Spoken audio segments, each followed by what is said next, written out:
Okay, so I'm gonna need some audience participation.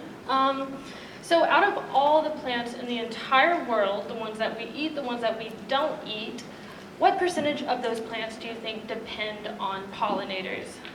Just shout out a number, someone, anyone. 20, okay. I hear a lot of answers. Well, according to the 2020 article, The Value of Birds and Bees by Randall, she said that 80% of plants somehow depend and interact with pollinators to varying degrees. She also said that 1 out of every 3 bites of food that we eat on a daily basis have somehow interacted with pollinators as well, be it fruits, vegetables, chocolate, nuts, your coffee from Starbucks. So today I want to talk about the population decline of pollinators, but especially bees, which is causing a huge crisis for agriculture and plants, but more notably, which causes a negative effect on our food resources. So I'll be honest, before researching this, I did not know that much about bees, but I do know a good bit about agriculture as my grandparents were farmers, and whenever we visited them, it was often on their farm, which had fruits and cucumbers and anything you could think of.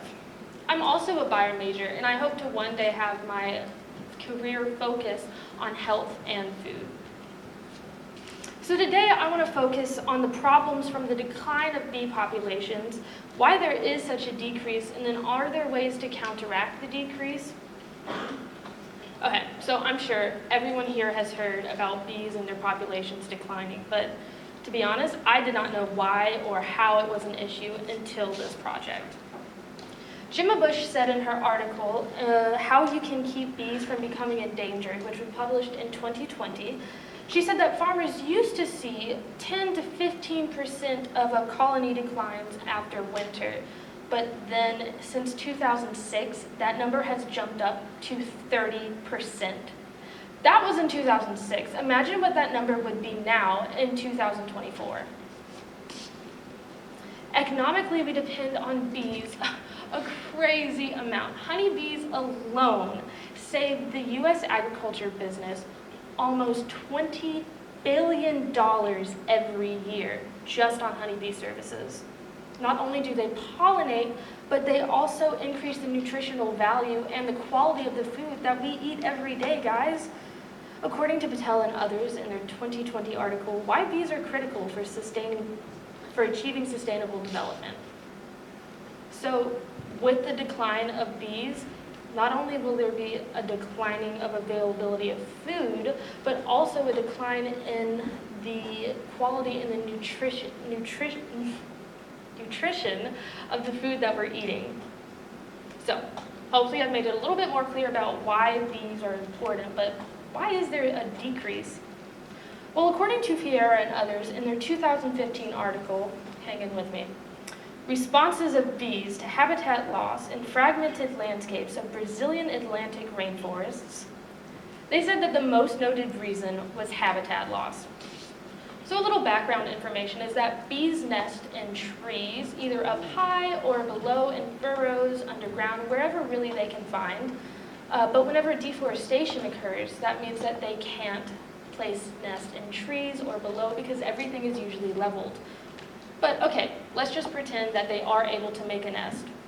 What if there's no food resources around them? Well, when there are limited food resources, that means that there's lower foraging rates. And lower foraging rates imply that there's lower oocyte maturation. And oocytes, for my non-bio people, are basically just unfertilized female eggs or gametes. With slower oocyte maturation, that means that there's less offspring, according to Ralston and Goodell in their 2010 article, Roles of Resources and Risks in Regulating Wild Bee Populations. Another huge reason that you guys probably thought of whenever I brought up this topic was pesticides use. A common pesticide used is neonicotinoids, which contain nicotine, which is a very toxic substance for insects. Exposure often decreased the ability to reproduce. According to the Quinton in her 2021 article, pesticides can affect multiple generations of bees. In fact, she did an experiment on this and found that female bees that were exposed to neonicotinoids as larvae had 20% less offspring compared to the control group who wasn't sprayed. Then she did this experiment again when those same bees were sprayed as adults, so twice overall in their lifetime. And when they reproduced, they found that they had 44% less offspring than the control group. Now, that's just twice in their lifetime of exposure. But usually, whenever bees in the wild are exposed, they're exposed multiple times throughout their life. So imagine how high that number actually becomes. Okay, now we know why and how there's a problem. Are there ways to combat this? Okay, well, on a global and national scale, we need to implement policies and laws that help maintain bees and pollinators where they already have a very high interaction level with their environment. But also we should focus on where bees have more limited involvement with their environment so that we can enhance that involvement. However, on an individual scale, there's a lot that we can do. According to the article 10 Ways to Save the Bees that was published in October of 2023, they said that if you have a garden, planting native flowering plants are a great way as it provides a good food source, a resting place for bees that are foraging, as well as a possible habitat for them.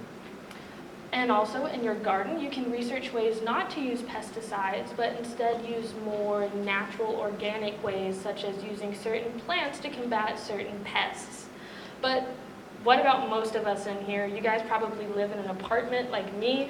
I do not have the room for a garden. I do not have the time for a garden. What can we do? Well, supporting your local beekeeper is a great way as they directly help bees populations. So hopefully you guys have learned a little bit more today about why bees are needed for the sustainability of the environment. They help pollinate 80% of plants, guys. Those plants that we eat every day.